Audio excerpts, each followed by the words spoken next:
Hello friends, आपका मेरे YouTube channel education talk में स्वागत है।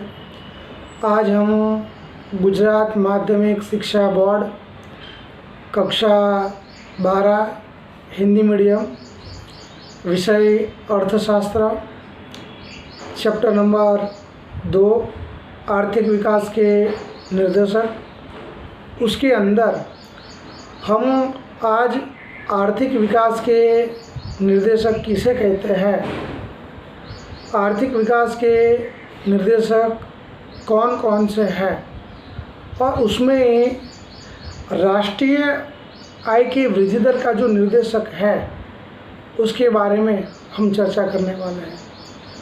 तो सबसे पहले ये समझने का प्रयत्न करते हैं कि आर्थिक विकास का निर्देशक किसे कहते हैं।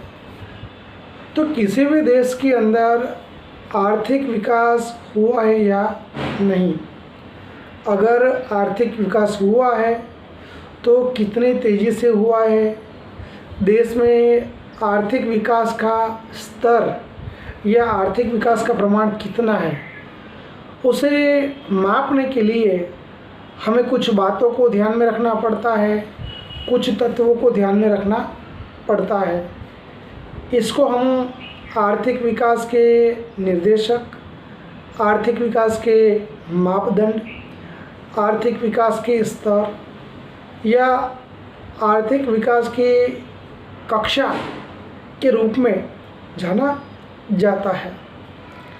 ये जो आर्थिक विकास के जो निर्देशक हैं, उन निर्देशकों के द्वारा विश्व के अंदर जो अलग अलग देश होते हैं, उन देशों के अंदर आर्थिक विकास का प्रमाण कितना है, उन दो देशों की हम तुलना कर सकते हैं। या तो अलग अलग जो देश होते हैं, उन देशों के अंदर राज्यों के बीच आर्थिक विकास का लेवल कितना है, प्रमाण कितना है, हम उसकी भी जानकारी प्राप्त कर सकते हैं। जिस प्रकार से जो थर्मोमीटर होता है, थर्मोमीटर का जो काम होता है, वो काम हमारे शरीर में आए हुए तापमान के अंदर जो परिवर्तन होता है, उस परिवर्तन को मापने का होता है। उसी प्रकार से आर्थिक विकास के जो निर्देशक है, उसका काम विभिन्न देशों में आर्थिक विकास हुआ है या नहीं, अगर हुआ है तो कितना हुआ है, उसका प्रमाण कितनी है, उसकी मात्रा कितनी है, उसका प्रतिशत कितना है, वो मापना होता है। आर्थिक विकास के निर्देशक की हम बात करें तो आर्थिक विकास के निर्देशक सामान्य रूप से उसकी संख्या 4 मानी जाती है। सबसे पहले राष्ट्रीय आय का वृद्धि दर, दूसरा प्रति व्यक्ति आय का वृद्धि दर, तीसरा जीवन की भौतिक गुणवत्ता का अंक, चौथा मानव विकास अंक। ये 4 आर्थिक विकास के निर्देशक के रूप में जाने जाते हैं। अब हम उसमें से सबसे पहले निर्देशक के बारे में चर्चा करने वाले हैं, राष्ट्रीय आय की वृद्धि दर के बारे में। अगर देश के अंदर वास्तविक राष्ट्रीय आय में दीर्घकालीन समय तक निरंतर अगर वृद्धि होती हो तो हम कह सकते हैं कि उस देश का आर्थिक विकास हो रहा है। उसी प्रकार से अगर देश के अंदर आर्थिक विकास की बात करें तो राष्ट्रीय आय का वृद्धि दर अगर ऊंचा हो तो देश में आर्थिक विकास का वृद्धि दर भी ऊंचा ही माना जाता है। उसी प्रकार से अगर देश के अंदर राष्ट्रीय आय का जो वृद्धि दर होता है, अगर वृद्धि दर नीचा हो तो आर्थिक विकास का वृद्धि दर भी नीचा ही माना जाता है। उसी प्रकार से देश के अंदर राष्ट्रीय आय की वृद्धि दर में अगर हमें कमी देखने को मिलती है तो उसका मतलब यह होता है कि राष्ट्रीय आय का वृद्धि दर स्थगित है या तो स्थिर है। लेकिन राष्ट्रीय आय की वृद्धि दर में किसी प्रकार की अगर बढ़ोतरी ना हो, केवल कमी देखने को मिलती हो, तो हम उसे आर्थिक विकास की पीछे हट या आर्थिक विकास का बहुत ही पिछड़ा प्रमाण हम मान सकते हैं। इसके अलावा देश के अंदर राष्ट्रीय आय की जो गणना होती है, वो राष्ट्रीय आय की गणना कभी भी बाज़ार भाव पर नहीं बल्कि स्थिर भाव पर की जाती है। अब हम बात करने वाले हैं 2014 की एक तालिका की, जिसके अंदर विश्व के कुछ देशों का राष्ट्रीय आय का जो वृद्धि दर था वो निम्नानुसार था। नॉर्वे के अंदर राष्ट्रीय आय का वार्षिक वृद्धि दर 2.2% जितना था। अमेरिका के अंदर राष्ट्रीय आय का वार्षिक वृद्धि दर 2.4% जितना था। श्रीलंका के अंदर राष्ट्रीय आय का जो वृद्धि दर था वो हमें औसत 4.5% जितना देखने को मिलता है। चीन और भारत के अंदर राष्ट्रीय आय का वार्षिक वृद्धि दर 7.3% जितना देखने को मिलता है।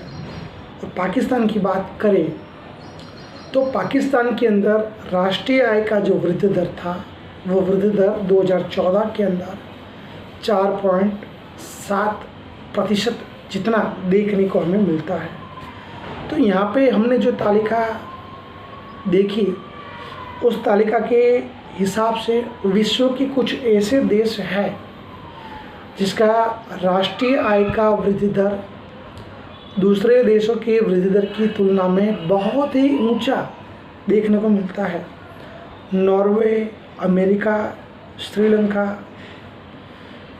पाकिस्तान, उसकी तुलना में भारत और चीन का राष्ट्रीय आय का जो वृद्धि दर है वो वृद्धि दर बहुत ही ज़्यादा हमें देखने को मिलता है, जो करीब 7.3% जितना देखने को मिलता है। इससे पहले हमें एक भी चीज़ ये भी याद रखनी पड़ेगी कि नॉर्वे और अमेरिका जैसे जो देश है उनका भूतकाल के अंदर भी राष्ट्रीय आय का जो वृद्धि दर है वृद्धि दर हमारे देश से कहीं ज़्यादा अधिक गुना हमें देखने को मिलता है। अब हम बात करते हैं कि राष्ट्रीय आय की वृद्धि दर की मर्यादाएं क्या है, उसकी सीमाएं क्या है। तो सबसे पहली मर्यादा है राष्ट्रीय आय की गणना में कठिनाइयाँ या मुश्किलें। जब भी हम राष्ट्रीय आय की गणना करते हैं तो बहुत सारी समस्या, बहुत सारी कठिनाइयाँ हमारे सामने उपस्थित होती है, जैसे कि राष्ट्रीय आय की दोहरी गणना, स्व उपयोग की वस्तुएं, घिसाए जानने में मुश्किल, गैरकानूनी आय, कर टालना, कर चोरी जैसी प्रवृत्ति, वस्तु विनिमय की पद्धति, निरक्षरता का बहुत ही ऊंचा प्रमाण और देश की जो जनसंख्या है उस जनसंख्या का एक से अधिक व्यवसाय में जुड़ना। तो इन सभी कारणों की वजह से हम राष्ट्रीय आय के सही वृद्धि दर को कभी भी जान सकते नहीं है। तो ये भी एक समस्या है कि राष्ट्रीय आय की गणना करने में ये सारी समस्या या तो ये सारी कठिनाइयों का हमें सामना करना पड़ता है। राष्ट्रीय आय की गणना करने में जो दूसरी समस्या है वो समस्या है देश की जनसंख्या। हम बात करें कि केवल राष्ट्रीय आय को जान लेने से देश के विकास की स्थिति को हम कभी भी नहीं जान सकते। देश के विकास की स्थिति को जानने के लिए राष्ट्रीय आय के साथ साथ देश की जो जनसंख्या होती है उस जनसंख्या को भी जानना पड़ता है। जनसंख्या का जो वृद्धि दर होता है उसे भी ध्यान में रखना पड़ता है। हम बात करें कि देश के अंदर अगर राष्ट्रीय आय का वृद्धि दर नीचा हो और उसके सामने जनसंख्या का वृद्धि दर ऊंचा हो तो देश का कभी भी आर्थिक विकास बढ़ सकता नहीं है। देश में आर्थिक विकास का वृद्धि दर बढ़ाने के लिए जनसंख्या की वृद्धि दर का प्रमाण नीचा होना चाहिए और उसके सामने राष्ट्रीय आय की वृद्धि दर का प्रमाण ऊंचा होना चाहिए।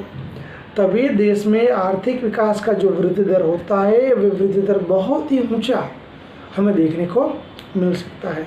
तो कहीं ना कहीं राष्ट्रीय आय की गणना में जनसंख्या भी एक परिबल माना जाता है।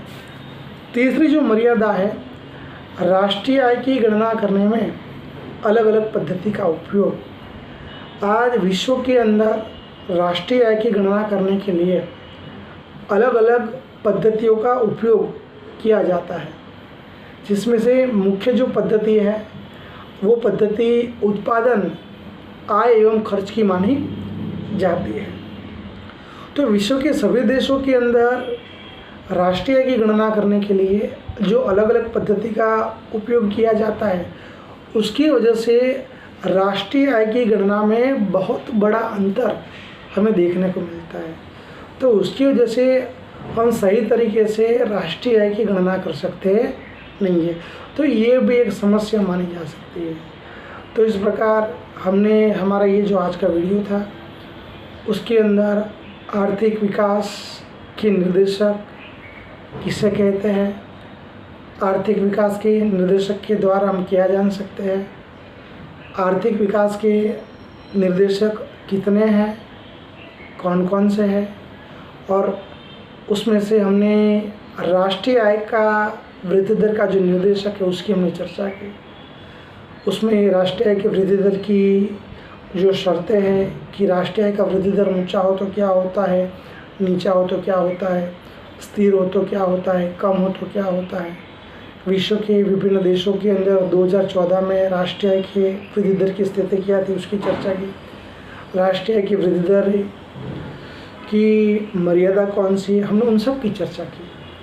अगर आपको मेरा ये वीडियो पसंद आए, लाइक कीजिए, शेयर कीजिए, कमेंट कीजिए और हमारा ये जो YouTube चैनल है उसे सब्सक्राइब करना ना भूलिए। और एक बात, अगर आपके कोई भी सलाह, सुझाव, राय और कुछ बताना चाहते हो तो आप कमेंट बॉक्स में वो लिखकर भेज सकते हैं। जय हिंद, जय भारत।